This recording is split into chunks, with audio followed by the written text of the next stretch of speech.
Sa mga nanlalamig na balita, gobyerno ng Pilipinas may nadiskubring pangdepensa upang protektahan ang soberanya ng ating bansa.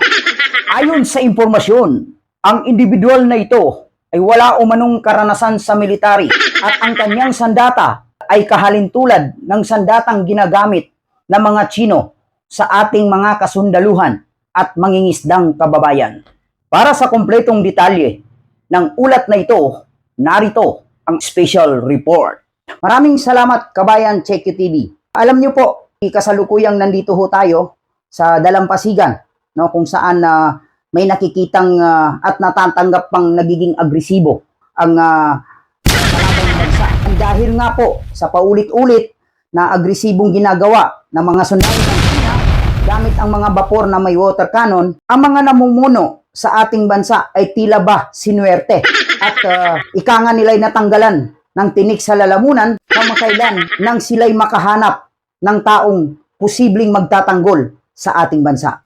Kaugnay ng balitang iyan, kabayang CQTV, sa kasagsagan nga ng piyesta ng San Juan ay may isang lalaki na armado ng water gun ang nagpakitang gilas ng kanyang katapangan kung saan kanyang inaasinta ang mga taong dumaraan at naghahanap buhay ng walang kalaban-laban. Kung atin itong titingnan at usisaing maigi, wala itong pinagkaiba sa mga mangingisda at sundalong inaapi sa ating sariling karagatan. Sa ngayon, ang katanungan ng maraming mamamayang Pilipino, sapat ba ang lakas at tapang na ipinamalas ni Boy Dila? Pangalawa, susugal ba ang ating bansa na pamunuan ni General Boy Dila ang ating mga kawal upang tuluyan nating makamit ang ating karapatan sa West Philippine Sea?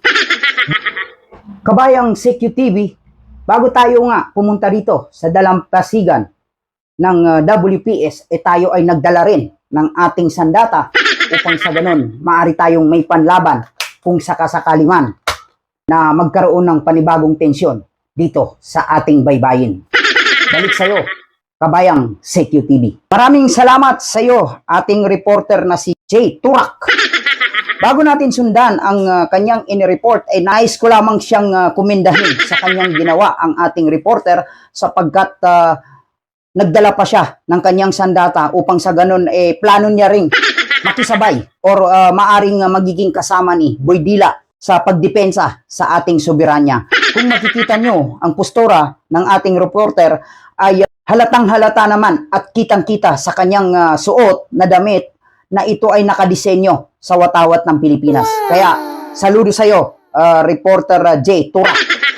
Maraming salamat sa'yo. Mga kababayan, kaugnay nga ng balitang yan, ang atin na lamang dito ay antabayanan o aabangan ay ang magiging desisyon ng gobyerno natin kung ang mga katanungan ba na inilatag ng ating reporter ay maisa sa katuparan.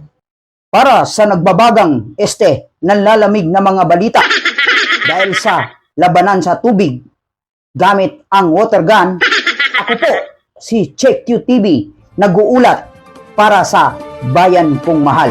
Maraming salamat po.